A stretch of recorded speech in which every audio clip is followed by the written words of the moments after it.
మీ ఇంట్లో మొదటి కోటీశ్వరుడు మీరే అవ్వాలనుకుంటున్నారా? ఈ ఫైనాన్షియల్ వెబినార్ లో ఇప్పుడే జాయిన్ అవ్వండి. నమస్తే, వెల్కమ్ టు సుమన్ టీవీ. ప్రస్తుతం మనతో పాటు ఉన్నారు ఫ్యామిలీ కౌన్సిలర్ రజనీ రమ్మ గారు. నమస్తే మ్యామ్. నమస్తే నవీన. మ్యామ్, చాలా మంది పెళ్ళి అయ్యాక కూడా హస్బెండ్స్ మదర్తో అటాచ్మెంట్ బాగా ఉంటుంది వాళ్ళకి. అంటే పెళ్లి కాకముందు చాలా తల్లితో ఉండడము అనుబంధం అనేది ఒక ఎత్తు అయితే, పెళ్ళి అయ్యాక కూడా అది అలానే కొనసాగుతుంది. వైఫ్ వచ్చాక కూడా అంటే మొత్తం తల్లిని వదిలేయమని కాదు ఇక్కడ, అలా అని భార్యని కూడా పట్టించుకోకుండా ఉండొద్దని కాదు కదా. ఏదున్నా తల్లితోటి చెప్పడం, ఏదున్నా తల్లితో డిస్కస్ చేయడము, దీనికి ఇంపార్టెన్స్ తక్కువ ఇవ్వడం, అక్కడ ఎక్కువ ఇవ్వడం అనేది ఇక్కడ వైఫ్కి కూడా కొంచెం నచ్చదు. ఉన్నారు కొంతమంది భర్తలు అలాంటి వాళ్ళు, తల్లితోటే ఉండడం, ఇంకా ఆమె గొంగు పట్టుకొని తిరిగేటటువంటి హస్బెండ్స్ కూడా చాలా మంది ఉన్నారు. సో ఒక్కసారి ఈరోజు తీసుకుంటే, రీసెంట్గా ఒక సంఘటన జరిగింది కర్ణాటకలో. అక్కడ ఏంటంటే ఇదే ఇష్యూ మీద వాళ్ళిద్దరు సూసైడ్ చేసుకున్నారు, తల్లి కొడుకు. అది ఏంటంటారు, అంటే పెళ్ళి అయ్యాక కూడా వాళ్ళ అంత సాన్నిహిత్యంగా చనిపోయే వరకు వెళ్ళారు అంటే ఒక్కసారి. అంటే ఇది మనం కొంచెం డీప్గా చెప్పుకోవాలి. ఆ అనుబంధం ఎలా ఉంటుందంటే చిన్నప్పటి నుంచి ప్రాణం పెట్టి పెంచుకుంటారు. అంటే అందరూ ప్రాణం పెట్టే పెంచుతారు, కానీ ఇది కొంచెం డిఫరెంట్గా ఉంటుంది. అంటే కొడుకు కనపడకపోతే బెంగ పెట్టేసుకోవడం, మంచం ఎక్కేయడం లాంటి స్థితులు పాత సినిమాల్లో కూడా కొన్ని ఇలాంటివి చూపించేవారు కదా. రాగానే మంచం ఎక్కేస్తారు. దీనివల్ల పిల్లవాడు అప్రయోజకుడన్నా అవుతాడు, రెండోది అమ్మని వదిలి ఉండలేని స్థితికైనా వస్తాడు. చదువుకుంటాడు బాగానే, స్కూల్ నుంచి రాగానే అమ్మ కనపడాలి, టైంకి పిల్లాడు కనిపించాలి, అట్లా బ్రతకలేరు అనమాట విడిచి. అది ఏదో ఒక పూర్వజన్మ బంధం అంటారు చూసారా, అలాంటిది కూడా ఏమైనా ఉందేమో అని డౌట్ వస్తుంది అప్పుడప్పుడు. అలా పెంచినప్పుడు ఓకే, అప్పటి వరకు బాగుంటుంది. ఆ పిల్లాడు చాలా మంచోడు, ఆవిడ కూడా చాలా మంచిది, కొడుకు అంటే ఎంత ప్రేమో, ఆ అబ్బాయికి తల్లి అంటే ఎంత ప్రేమో అని చెప్పి అంతవరకు బాగుంటుందండి. పెళ్లి చేసినప్పుడు ఆవిడ మంచితనం ఏంటో, ఈ అబ్బాయి ప్రేమ ఏంటో అప్పుడు తెలుస్తుంది. తెలియటం కాదు, అప్పుడు జనానికి అర్థమవుతుంది ఇది ఎటువంటి ప్రేమ, ఇది ఎటువంటి ప్రమాదం అనేది అప్పుడు అర్థమవుతుంది. ఇప్పుడు వాళ్ళ వరకు బాగుంది, నెక్స్ట్ మూడో మనిషి వస్తుంది, పెళ్లి చేయాలి ఒక టైం అయిన తర్వాత.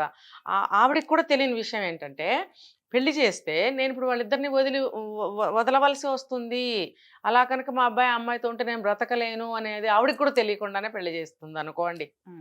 అదే సిచ్యువేషన్ ఆ అబ్బాయికి కూడా. అందరిలాగా పెళ్లి చేసుకోవాలి, కోరికలు ఉంటాయి కదా, భార్యతో తిరగాలి, ఒక అందరిలాగా సినిమాకి వెళ్ళాలి, ఫిజికల్ నీడ్స్ ఇవన్నీ ఉంటాయి కాబట్టి పెళ్లి యాక్సెప్ట్ చేస్తారు, పెళ్లి చేసుకుంటారు. అప్పుడు ఆ అబ్బాయికి కూడా తెలియని విషయం ఇదే. భార్యను తీసుకుని ఎక్కడికైనా వెళ్ళాల్సి వస్తుంది, భార్య కోరికలు తీర్చాల్సి వస్తుంది, అది కావాలి ఇది కావాలి, అక్కడికి వెళ్ళాలి ఇక్కడికి వెళ్ళాలి, వాళ్ళని పిలుద్దాం వీళ్ళని పిలుద్దాం, నాకంటూ కొన్ని ఇష్టాలు ఉన్నాయి, నాకంటూ కొన్ని అభిప్రాయాలు ఉన్నాయి, ఇవన్నీ అబ్బాయికి తెలీదు, అర్థం కాని విషయం. ఇంకొకటి ఏంటంటే పెళ్లి గురించి అవగాహన లేకపోవడం. ఇవన్నీ ఏమవుతుందంటే పెళ్లి తర్వాత దెబ్బ కొట్టేస్తాయి. ఇద్దరు బ్రతకలేరు, ఆవిడ బ్రతకలేదు, ఈయన బ్రతకలేడు కనపడకపోతే. దానివల్ల ఏమవుతుందంటే వీళ్ళిద్దరు కలిసి ఎక్కడికైనా వెళ్తే కొత్తగా ఆవిడకి అసూయ కూడా బయలుదేరుతుంది, నన్ను వదిలేసి ఆ అమ్మాయితో తిరుగుతున్నాడు. ఇంకొకటి ఏంటంటే అలా వదిలేసి కూడా ఆ అబ్బాయి తిరగలేడు, తల్లిని వదిలేసి ఆ అమ్మాయితో అలా తిరగలేడు. అప్పుడు ఆ అమ్మాయి కళలన్నీ కూలిపోవడం మొదలవుతాయి. అలా ఊహించరు కదా, ఇద్దరం కలిసి వెళ్తాము, ఇద్దరం కలిసి అన్నీ చూసుకుంటాము, ఇద్దరం కలిసి మాట్లాడుకుంటాము అనేటువంటి కొన్ని ఊహలు, కళలు, కోరికలు ఎన్నో ఉంటాయి వాళ్ళకి. ఉన్నప్పుడు వీళ్ళిద్దరూ మాట్లాడుకోవడం, వీళ్ళిద్దరూ మా కబుర్లు చెప్పుకోవడం, ఇంకా వీళ్ళైతే తల్లి పక్కల పడుకునే కొడుకులు ఉన్నారు. ఇప్పుడు ఈ అమ్మాయి పరిస్థితి ఏంటి అంటే, ఏంటంటే ఇక్కడ నేను చెప్పేది, తనకు కూడా ఒక తోడు కావాలి కదా, మాట్లాడుకోవటానికి సరదా మాటలు కానీ ఇంకోటి కానీ ఇంకో షేరింగ్కి ఒక మనిషి కావాలి కదా, అందుకే కదా పెళ్లి చేస్తారు. అది అక్కడ దొరకట్లేదు తనకి. తను ఇక్కడ ఒంటరిగా బ్రతకాల్సి వస్తుంది. ఎప్పుడో కాసేపు అవసరానికి వస్తాడు, తర్వాత వెళ్ళి తల్లితోనే పడుకోవడం, తల్లితోనే మాట్లాడడం, తల్లితోనే గుడికి వెళ్ళినా ఇంకో చోటుకి వెళ్ళినా, లేకపోతే వీళ్ళిద్దరు ఎక్కడికి వెళ్ళినా ఆవిడని తీసుకెళ్ళటం. అంటే అక్కడ తండ్రి ఉండొచ్చు ఉండకపోవచ్చు కదా. మరి ఇటువంటివన్నీ ఆవిడ భరించలేకపోవచ్చు తల్లి. లేదంటే కొడుకును వదిలిపెట్టి ఒక నిమిషం కూడా ఉండలేని పరిస్థితిలో ఆవిడ ఉండొచ్చు. అలాంటి స్థితిలో ఏమవుతుందంటే ఏదన్నా కొంచెం తేడా వస్తే వాళ్ళు తట్టుకోలేరు. ఇప్పుడు మన కర్ణాటక కేసు కూడా అలాంటిదని నాకు అనిపిస్తుంది.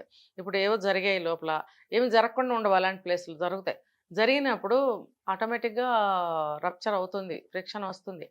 వచ్చినప్పుడు ఏమవుతుందంటే వాళ్ళు తట్టుకోలేకపోయారు. అంత అటాచ్మెంట్ లో ఉన్నప్పుడు వేరు కాపురం పెట్టాలి కదా, అనుకోండి, రీజన్ ఇదే అయి ఉంటుంది. వేరు కాపురం ఎప్పుడు అడుగుతారు, ఇక్కడ తనకి అనుకూలంగా లేనప్పుడే కదా. ఆవిడ తండ్రి లేని, అదే అబ్బాయి తండ్రి లేడు, అత్తగారు ఒక్కటే ఉంది. అలాంటప్పుడు వేరు కాపురం పెట్టమని ఎందుకు అంటుందంటే ఆవిడకి ఆ అమ్మాయికి ఏదో టూ మచ్గా ఉన్నాయి ఇక్కడ విషయాలు. లేకపోతే ఆవిడని సింగిల్గా వదిలేసి వీళ్ళిద్దరు వేరు కాపురం పెట్టడం ఎందుకు, ఉన్నదే ముగ్గురు, మళ్ళీ అక్కడ వేరు కాపురం ఎందుకు అని అంటే అక్కడ ఏవో ఉన్నాయి ప్రతికూల పరిస్థితులు. ఇప్పుడు వాళ్ళిద్దరూ ఒకళ్ళనొకళ్ళు వదిలిపెట్టి ఉండలేని స్థితి కావచ్చు. తండ్రి లేకపోతే ఎన్ని సంవత్సరాల నుంచి లేడో తండ్రి. ఇంకొకటి చిన్నప్పటి నుంచి తల్లి అలా ప్రాణం పెట్టుకుందేమో, లేకపోతే చిన్నప్పుడే తండ్రి లేడేమో, ఒంటరిగా పెంచిందేమో, ఏదో సంథింగ్ జరిగింది అక్కడ ఉంది. కొత్తగా ఈవిడొచ్చి ఈ వాతావరణం తట్టుకోలేకపోయింది. అక్కడ చుట్టాలలో పెద్దవాళ్ళు కానీ ఎవరైనా కానీ ఒక కౌన్సిలింగ్ ఇవ్వాల్సిన అవసరం ఎంతైనా ఉంది బిఫోర్ మ్యారేజ్. అక్కడ పరిస్థితి అది. వాళ్ళ గురించి తెలిసిన వాళ్ళు కూడా ఎవరైనా ఉంటారు.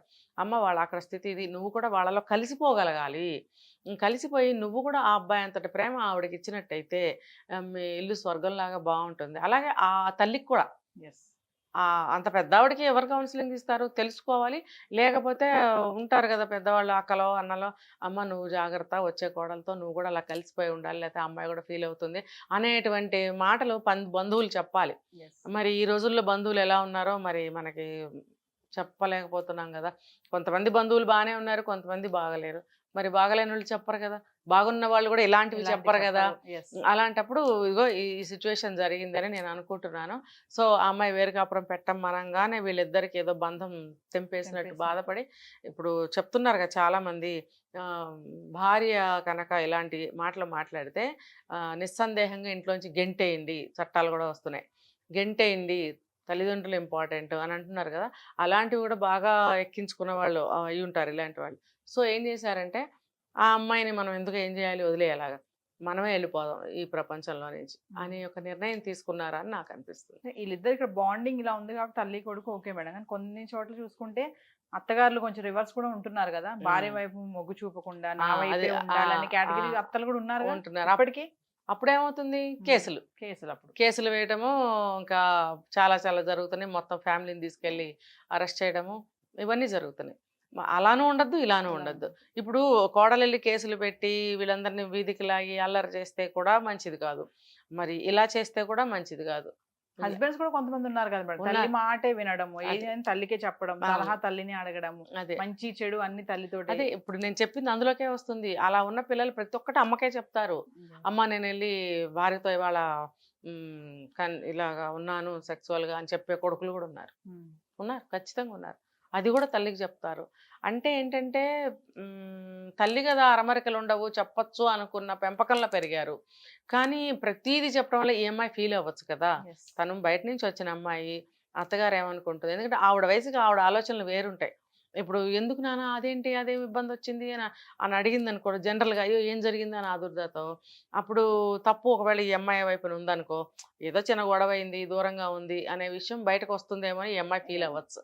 ఏదేమైనా మేడం పేరెంటింగ్ అనేది ఒక ఆర్ట్. అమ్మో అది చాలా very very very important base అండి. అది రకాలు బేస్. మంచి పేరెంటింగ్ ఉంది, అతి పేరెంటింగ్, చెడగొట్టే పేరెంటింగ్ రకాలు. అయితే ఏదన్నా సిచ్యువేషన్స్లో పరిస్థితుల్లో కొన్ని డేంజరస్ సిచ్యువేషన్స్లో విషయాలు చెప్పాలి పేరెంట్స్కి. చెప్తే వాళ్ళు సరిచేసే అవకాశాలు ఉంటాయి. అన్నాం కదా అని చెప్పి అన్నీ మూసేయకూడదు. కొన్ని చెప్పవలసినవి చెప్పాలి. కొన్ని ఆస్తులు పంచండి, లేకపోతే నేను ఎలా ఆస్తులు లాక్కోవాలో నాకు తెలుసు అని భార్య చాటు బెదిరింపులు చేస్తుంది అనుకోండి, అవి చెప్పాల్సిందే. ఇంకా వీలైతే వాళ్ళ పేరెంట్స్కి కూడా చెప్పాలి.